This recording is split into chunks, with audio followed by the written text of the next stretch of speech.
Termasuk yang lainnya, siapapun biasakan kita mendoakan. Hari ini harus kita angkat topik ini. Kebalikannya, jangan biasa mengutuk orang, jangan biasa menjelek-jelekan orang. Hari ini di media sosial biasa caci maki Allah dan sebagainya. Itu bukan madhab Anda. Itu madhab yang Abu Jahal. Madhab kita adalah madhab mendoakan yang baik. Pastikan kalau Anda pulang dengan membawa madhab ini, Anda akan hebat. Gak ada perlunya, biarpun dia layak dicaci, tidak ada caci pun gak ada masalah. Fir'aun, Abu Jahal, Namrud itu layak dicaci. Tapi kalau sepanjang hidup kita tidak mencaci mereka, tidak salah kok kita. Apalagi umat Nabi Muhammad. Apalagi umat Nabi Muhammad, kenapa kita masih mencaci? Kalau kita melihat dia bermaksiat, Masya Allah, apa yang ada di hati Anda? Itu hati Nabi itu memandang orang dengan pandangan kasih sayang. Mungkin habis pengajian begini nih, lihat. Habis pengajian lalu keluar, kemudian di alun-alun atau di terminal di mana lihat hamba-hamba yang diuji oleh Allah dengan kehinaan. Seorang wanita menjual diri memakai baju seronok, baju pendek. Setelah ada mobil melambaikan, maksudnya dia mengajak berzina. Coba apa yang ada di hati Anda yang tadi nangis di majelis? Mungkin ada di antara Anda yang di dalam mobil saat melihat dia melambaikan tangan di mobil kita. Mungkin ada yang berkata begini, kesian banget, astagfirullah, mana-mana begini, Allah jam 1 perempuannya. Ada yang begitu mungkin. Siapa di antara kita di saat melihat wanita semacam itu, atau mendengar berita tentang perzinahan, atau berita tentang maksiatan seorang hamba, siapa di antara kita yang melihat seperti itu, kemudian menitikkan air mata, kemudian dia menunduk sesaat, kemudian dia menengadahkan tangan memohon, ya Allah, itu umat kekasihmu Nabi Muhammad, ampuni dia, tutup aibnya ya Allah, jangan biarkan dia terus seperti itu ya Allah, ya Allah ampuni dia, ya Allah. Siapa yang seperti itu? Kita sering sombong dengan gaya kesolehan kita habis di majelis, tapi keluar belum punya pandangan kasih sayang dengan orang yang bermaksiat. Itu bukan mata Rasulullah. Nabi belum lahir di mata Anda. Kalau Nabi lahir di mata Anda, kalau murid Nabi ada pengaruhnya pada mata Anda, Anda tidak bisa melihat kepada umat Nabi dengan mata merendahkan. Jika mereka bermaksiat, yang ada di mata Anda adalah mata kasih sayang. Sedih, Anda tidak rela, kemudian Anda akan tumpangi dengan panjatan doa tadi. Jadi makanya pertama untuk menumbuhkan kecintaan, biasakan Anda mendoakan. Ini akan kita serukan setiap saat. Bahkan kita ingin sampaikan tahun damai.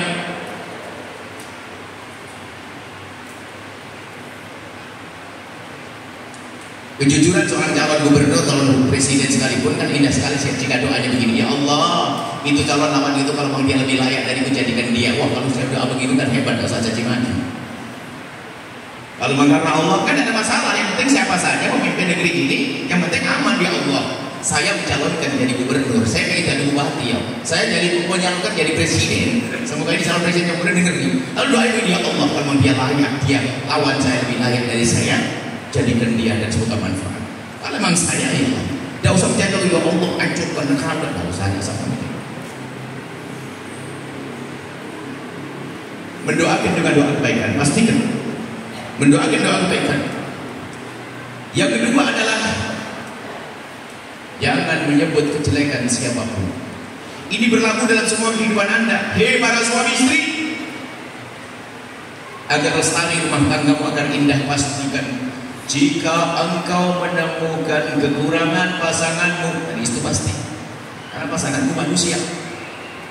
Biarpun sudah mandi beberapa jam kemudian juga jadi bau kecut, kan begitu? Karena istrimu adalah bukan robot. Kalau robot gak akan kecut karena tidak berkeringat. Tapi kalau istrimu manusia, suamimu manusia, biarpun sudah mandi tetap akan berubah. Dan pasti pasangan punya kekurangan, namanya manusia, kecuali pasanganmu malaikat. Dan tidak ada yang punya istri malaikat, punya apa? Tidak punya pasangan malaikat ya? Maka siapapun hei para suami dan istri, dengar, pastikan jika kau menemukan kekurangan pada pasanganmu, pastikan kau tidak akan menyebut kekurangan di matanya dan di mata manusia sepanjang hidupmu sampai kau mati. Sampai mati jangan disebut. Karena semua pasangan manusia pasti ada kekurangan, makanya kebiasaan menyebut kekurangan pasangan adalah kebusukan dalam dirinya. Kalau seorang suami mengatakan, hei istriku kenapa hidupmu begitu? Langsung dibalas oleh istri spontan, abang kenapa bibirnya begitu? Balas. Terus caci maki nggak ada ujungnya. Kenapa? Biasa mencaci dan menolong. Pastikan hidupmu tidak ada caci maki. Untuk menumbuhkan cinta. Ini dua saja kalau Anda pegangi dalam hidup ini beres. Termasuk pesan yang kami sampaikan tahun ini adalah pesan politik. Hei tim sukses, barangkali hadir tempat ini. Tim sukses siapa? Siapa itu? Kalau Anda jujur karena Allah, kalau ikhlas-ikhlasan kayaknya susah ikhlas. Nggak dikasih jabatan mesti marah paling sukses ini. Oke lah, Anda nggak ikhlas-ikhlasan dulu, tapi yang bener deh. Kalau Anda jujur, wahai para tim sukses, begini caranya. Cukup sanjung bosku sepuas hatimu sesuai dengan pengetahuanmu. Sampai di situ, jangan caci bos sebelah. Itu saja. Jika semuanya punya prinsip begini, beres. Nggak usah nyari-nyari kesalahan kekurangan pasangan lain. Cukup kau sanjung bosmu, jangan caci bos yang lain. Cukup kau sanjung calonmu, jangan caci calon yang lain. Jika semuanya tim sukses, semuanya pakai prinsip ini kan enak. Ayo, bisa minum teh bersama. Cuman saya tidak tahu berapa banyak tim sukses yang dengar omongan saya. Dan itu kami inginkan, dan kami berharap sebuah ustaz menyampaikan pesan ini. Cukup sanjung bosmu, nggak usah mencaci yang lainnya. Karena cacian mengundang cacian. Cacian mengundang cacian akan menjadikan sebab hinanya cinta. Baik, kembali kepada mana kecintaan. Untuk menumbuhkan cinta yang pertama adalah bagaimana kita sering mendoakan. Gampang ya mendoakan, gampang diucap, susah diamalkan. Gampang, coba saja bayangin Bu. Pak, Ibu, ada orang pinjam uang kepada Ibu. Di hari yang sudah ditentukan dia akan bayar, nggak bayar. Sudah begitu nggak ucapin minta maaf. Giliran Anda telepon direject, di WA nggak dibaca, kok di TikTok nggak ada balasan. Setelah itu Anda coba datang ke rumahnya, pada uang sangat Anda butuhkan untuk bayar kontrakan segala macam atau melunasi umroh, pokoknya sudah begitu dicari di rumahnya katanya pergi, katanya pergi dicari rumahnya, tapi sandalnya lengkap, nanti keluar tak pakai sandal. Curiga dia. Coba ke belakang, pelan-pelan ke belakang. Di belakang rumah lagi ngitung duit. Waktu ngitung duit kadang lihat Anda kakek tuh, kapan kamu sini? Dibentak lagi Anda. Pergi sana. Oleh begitu kelihatan kalungnya. Masya Allah. Langsung masuk ke dalam rumah, tutup rumahnya. Anda dibiarkan. Lalu Anda pulang, apakah bisa Anda doain ya Allah, semoga suaminya tambah cinta ya Allah, semoga suaminya tambah soleh ya Allah, semoga rezekinya tambah banyak ya Allah. Lalu di saat praktek susahnya, tadi mau ngomong apa, doain.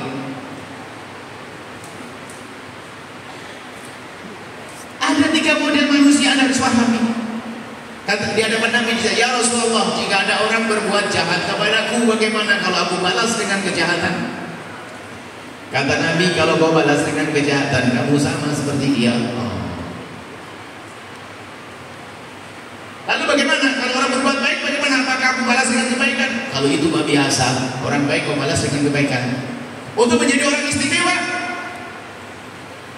untuk menjadi orang istimewa, jika ada orang jahat kepadamu, kau balas dengan kebaikan. Ilmu ini nggak pernah dipakai. Anda dicaci langsung ada balas, awas kurang ajar orang itu. Menfitnah aku, mencaci aku, menolak aku, awas ya nanti malam sholat 2 rakaat ya Allah, itu temanku kurang ajar, teman karibku kurang ajar, menfitnahku ya Allah. Aku mohon ya Allah, ampuni dia ya Allah. Panjangkan umurnya ya Allah, lapangkan rezekinya ya Allah. Kalau seandainya budaya doa ini kita hadirkan, maka hidup ini akan indah. Permasalahan budaya kita budaya caci maki, karena kita diajari oleh YouTube caci maki. Lihat ustaz dengan ustaz caci maki Allah-Allahan. Mau ngapain itu ya ustaz? Ustaz ikut caci maki. Tidak menyuburkan hati, tidak membuka hati caci maki. Nabi tidak mengajari caci. Al-muslim laisa bisyaitan.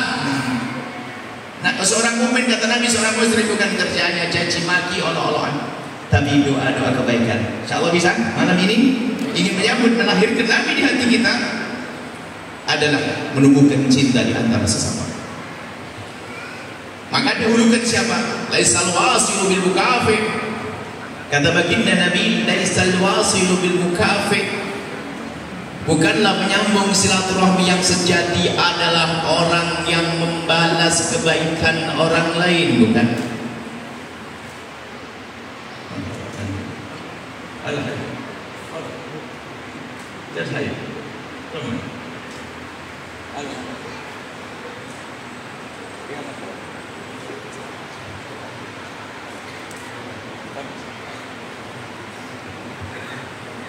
Baik. Kata baginda Nabi apa? Laisa al-wasilu bil mukafir. Bukanlah penyambung silaturahmi yang sejati adalah orang yang hanya membalas kebaikan orang yang berbuat baik. Walakin al-wasil, akan tapi menyambung silaturahmi yang sejati adalah man idza quti'at rahimuhu wa salaha.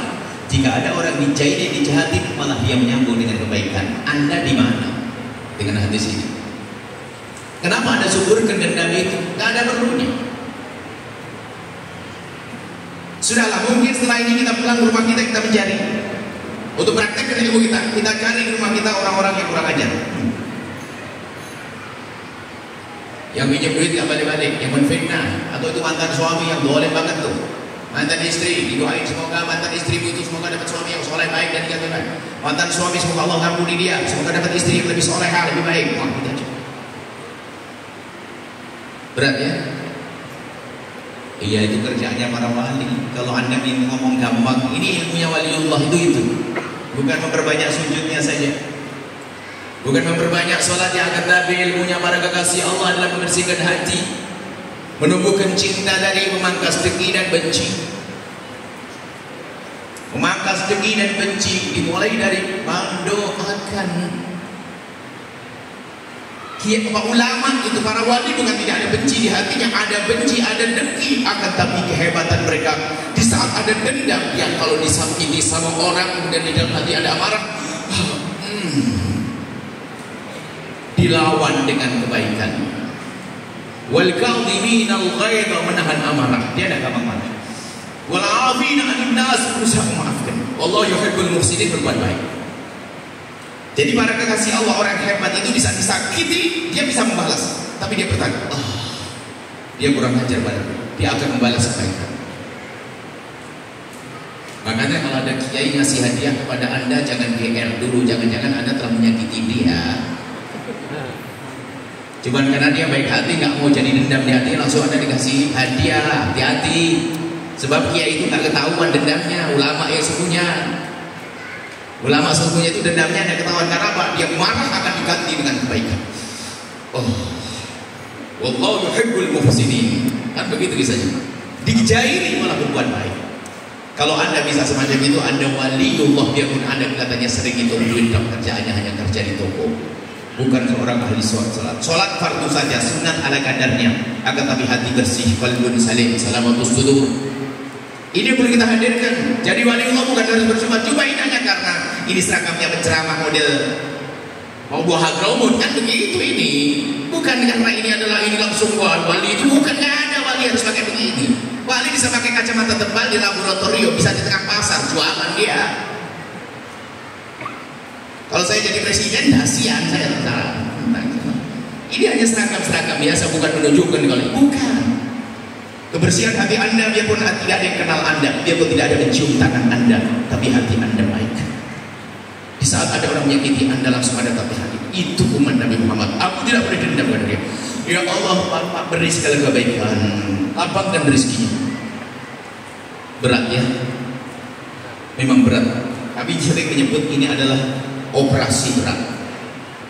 Operasi paling berat di operasi ini. Kalau orang dipaksa untuk sholat 20 rakaat beres. Ibu sholat 20 rakaat jangan khawatir. Setiap 2 rakaat 100.000 beres. Beres. Cuman berapa kan gitu ya? Bisa dipaksa, tapi lihat. Mendoakan orang ini luar biasa. Bisa doa dengan lesannya, hatinya belum terima kan?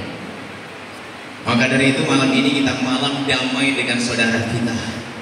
Kalau Anda amalkan ilmu ini Anda akan indah dengan siapapun yang bersama Anda.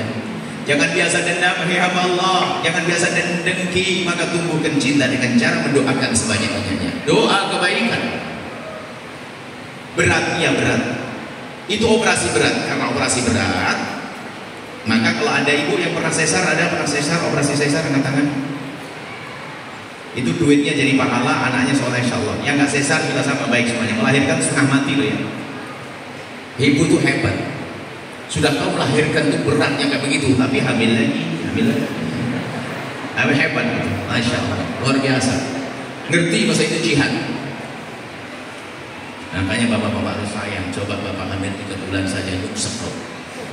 Nggak sayang sama istri Anda ini, nggak hidup otak Anda. Saya bayangin saya hamil 9 bulan, waduh kelengar saya itu. Ya kemana-mana bawa perut. Tapi masya Allah, istri Anda rela membawa anak Anda kemana-mana. Maka jangan kasarin ya, disayang dong istri. Jangan tambah ngomongan dia punya dulu, paham dengar buaya tak usah gitu, ada dia aja saya ngomong. Ibu-ibu kadang-kadang kalau sudah dapat angin begitu kata buaya beneran. Biasa aja, itu urusan saya, bapak-bapak urusan saya nanti. Baik, dan seperti itu mendoakan itu penting sekali. Mendoakan. Nah, operasi sesar nggak mungkin operasi tanpa ada obat bius kan begitu. Malam ini saya kasih obat bius. Kalau Anda sudah telan di obat bius, maka setelah itu Anda akan doakan siapapun. Doakan adik yang merebut waris. Doakan orang yang Anda akan bisa, tapi telan dulu obat biusnya. Pastikan tolong yang saya jangan ketipu. Anda kelewatan tidak bisa minum obat bius, bahaya ini. Jangan susah. Jadi ustaz mendengki, ustaz sama ustaz lain dengki. Gimana? Sama-sama berjuang. Dengkinya ustaz tuh, serem loh ya dengki ustaz. Lah hasad itu lama. Kalau ustaz sama ustaz hasad itu serem loh ya. Lebih serem daripada pedagang. Kalau pedagang ribut itu besaran besok beres. Kalau ustaz tuh sampai masuk neraka. Wah, maksudnya ustaz macam-macam. Sudah dikasih tanda berhenti dari tadi. Pegang ini biar kalian gitu. Baik, obat biusnya sederhana, insyaallah Anda amalkan. Tolong, wahai hamba Allah, nuhibbukum fillah. Obat bius dari resep baginda Nabi. Anda kalau obat bius, Anda akan bisa mendoakan seterusnya. Begitu mudah doakan, tidak ada caci di mulut Anda. Saya juga belajar tidak mencaci dia pun Anda masih saja merucut mau jelek. Padahal sudah berlatih, apalagi tidak berlatih. Saya itu sudah berusaha untuk ngomong tidak mau jelek, masih ada jelek. Ada yang dia jangan ngomong begitu deh. Ya Allah, astagfirullahaladzim. Yang belajar saja masih bagaimana tidak belajar dengan caci maki, olok-olok, maki-maki apa itu? Mulut siapa itu? Lihat resep Nabi, ma min abdin muslimin yad'u li akhil muslimi ala dhahril ghaibi ila qala al malaku wa laka bimithlin. Obat biusnya adalah Nabi bersabda dalam hadis Muslim riwayat Abi Darda dari Muslim. Dari Abi Darda, hadis sahih. Barang siapa, coba dengar, Nabi yang ngomong. Bayangkan Nabi yang Anda akan mulidan sebentar lagi. Yang ini Anda lahirkan di hati Anda. Jika ada seseorang mendoakan orang lain, bukan doakan anaknya sendiri, dirinya sendiri, anaknya, orang lain, yang orang itu tidak ada di hadapannya, Anda di rumah, dia di rumah. Dan sebagian tafsiri orang lain yang lagi berselisih dengan Anda, jauh secara fisik atau jauh secara makna. Jauh fisik, jauh tempatnya, jauh makna, lagi bermusuhan. Jika ada seseorang mendoakan orang lain yang orang itu tidak ada di hadapannya atau lagi bermusuhan dengan dia mendoakan dengan doa kebaikan, maka malaikat mendoakan kamu dapat duluan. Dijelaskan oleh para ulama, ini namanya doa al-dhahril ghaib. Doa mendoakan orang lain di saat orang itu berbeda dengan kita, bermasalah dengan kita, atau orang tidak ada di hadapan kita, maka doa ini akan sangat dikabul. Sehingga dikatakan oleh para ulama, ada doa yang sangat mudah dikabul oleh Allah tapi sangat dilupakan oleh hamba Allah, yaitu doa dengan cara mendoakan orang lain. Ini jauh lebih dahsyat daripada ada bingung mau umrah, pergi ke Multazam sana, atau sibuk nunggu Ustaz atau Habib, atau Ustaz Habibnya sibuk nggak ketemu, ya kan? Minta doa kelamaan, langsung aja doa. Dengan cara mendoakan orang lain, pastikan Anda bisa. Anda punya hajat berat, langsung cari siapa, kurang ajar sama saya, dia. Awas nanti bangun. Ya Allah, semoga rezekinya banyak. Allah tahu kalau kau punya rezeki. Doakan segala kebaikan untuk dia, maka Allah akan beri itu Anda. Nabi yang bersabda, dan ini dilakukan oleh para kekasih Allah. Jadi kalau para kekasih Allah, para ulama itu kalau punya hajat berat, itu nyari orang-orang yang bermasalah dengan dia. Setelah itu diancam dengan doa, ya Allah, dia telah zalim padaku, ampuni dia ya Allah, berikan segala kebaikan, lapangkan rezekinya, jaga anak keturunannya. Malaikat mendoakan kamu akan dijaga anakmu, kau akan diberi rezeki. Sudahlah, jangan bingung-bingung cara mendoakan, yang bingung dengan cara mendoakan orang bermasalah denganmu. Pastikan Nabi yang bersabda, semua orang kan pengen dikabul doanya, macam-macam cara berdoa agar dikabul. Ini cara yang paling pintas, paling cepat disebut oleh Nabi Muhammad. Doa Allah mendoakan orang di saat orang bermasalah dengan kita atau orang itu tidak ada di hadapan kita. Dan kami belajar, kami hajat, pondoknya hajat begini, kadang ngomong dengan keluarga dengan saya, aduh, ada ganggu orang kan? Jadi ganggu, cari yang ganggu lumayan, orang ganggu ini untuk modal ngadep pada Allah. Kalau ada ganggu jadi bingung ya. Ini mah aman-aman aja nih, kalau ada ganggu, ada orang hasud, ada orang ini. Nah, ya Allah, lapangkan rezekinya ya Allah, ya Allah, berikan ya. Tapi jangan menjadikan orang bikin benci pada Anda juga, jangan. Maksudnya, untuk memohon kepada Allah, Anda cari modal orang-orang yang Anda lagi gak senang dengan dia. Toko Anda kecil, toko tetangga Anda gede lumayan, Anda mulai ngiri. Oh, tokonya kok gede dia. Padahal parkirnya sampai ke bawakan rumah saya lagi. Ya Allah, semoga rezekinya tambah banyak. Anda akan dapat dua. Baik, obat dia sudah diminum. Kira-kira Anda pulang ke rumah nanti ambil kertas, bisa tidak? Ambil kertas, pastikan Anda harus ambil kertas. Kalau tidak mau kertas, handphone Anda bikin satu catatan di buku catatan orang-orang baik yang harus aku doakan, padahal dia orang-orang kurang ajar. Dan setiap ada bangun malam ada bacanya. Hadirkan mana ini ya Allah. Anda hancurkan kebencian Anda hancurkan diri Anda dengan Anda doakan dia. Ya Allah, ya Allah. Kalau Anda terus tiap hari lihat, Anda akan menjadi biasa. Itulah para kekasih Allah. Waliullah berjalan di atas bumi, dia tidak ada mencium tangannya. Oke, sudah jelas. Obat bius yang kami berikan, tolong nanti diamalkan. Cuman biasanya kalau habis operasi itu harus ada sisa, ada obat anti nyerinya. Sekarang saya obat anti nyeri. Anda pandang semua yang ada di kiri kanan Anda, bahwasanya di situ ada Nabi Muhammadnya. Mereka adalah umat Nabi Muhammad Sallallahu Alaihi Wasallam. Apakah Anda tega mendoakan dia sungguh sengsara? Itu umat Nabi Muhammad, dan Anda gambarkan ini obat anti nyerinya. Biar Anda tidak ragu lagi mendoakan orang lain. Hei calon gubernur, hei calon presiden, hei calon bupati, hei calon RT, hei calon pengurus masjid. Kadang pengurus masjid juga berantem loh ya, hati-hati. Hei, jangan berantem, ini pakai duit, doain. Ini mendoakan. Hadirkan, bayangkan nanti di padang mahsyar kita akan dibangkitkan. Tiba-tiba ada yang menyeru, Allah Jalla Jalaluhu yang menyeru, Ainal mutahabuna bi jalali. Mana orang yang hidup di dunia dengan cinta karena aku, yang kerjaannya memangkas kebencian, memangkas tinggi. Mana orang hidup di dunia yang amalkan ilmu ini? Mana orang yang hidup di dunia membangun cinta, menghilangkan benci? Mana? Dipanggil oleh Allah. Dan tidak ada yang bisa mendengar kecuali memang orang yang di dunia mujahadah, berusaha untuk menumbuhkan cinta. Anda akan mendengar semuanya, seruan itu. Setelah Anda mendengar, bayangkan diri Anda. Saya bayangkan diri saya sendiri. Setelah Anda mendengar, diseru, Anda berkumpul tiba-tiba. Orang yang mutahabuna bi jalalillah, itu jalali, orang yang saling mencintai karena Allah itu, setelah berkumpul diseru agar meluncur ke surga. Yang katanya padang mahsyar bagi orang kafir, orang munafik, puluhan orang munafik, puluhan ribu tahun. Tapi bagi orang yang hidup dengan cinta di dunia ini, ternyata padang mahsyar dilewati hanya selaksana kilat, mabainal dhuhri wal asri, seperti antara zuhur dengan asar. Diperintahkan luncur ke surga. Uslah, saya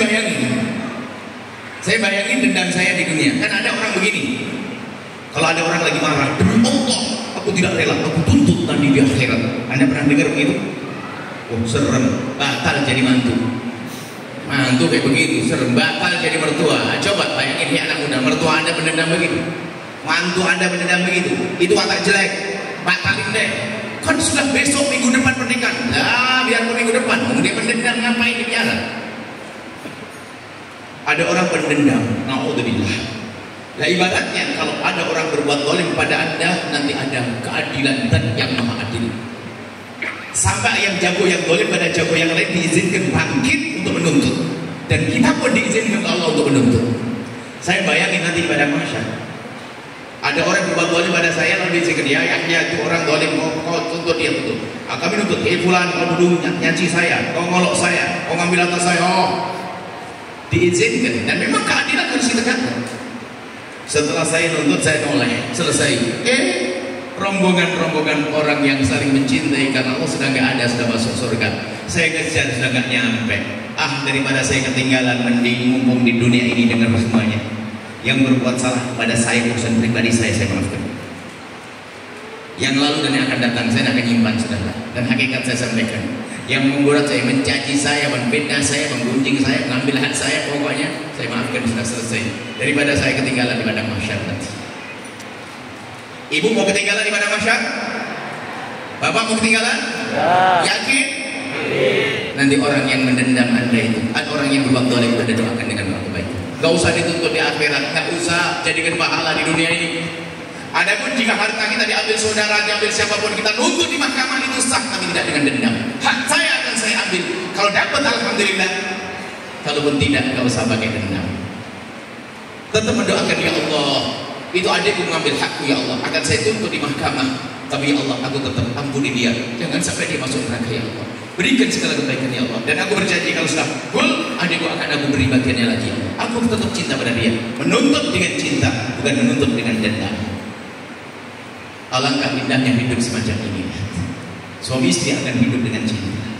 Dengan saudara hidup dengan cinta. Maka kalau sudah hatinya penuh dengan cinta, maka pantas Nabi Muhammad untuk lahir di hati Anda, di hati Anda, maka baru sah Anda merayakan oleh Nabi Sallallahu Alaihi Wasallam. Wallahu a'lam bishawab.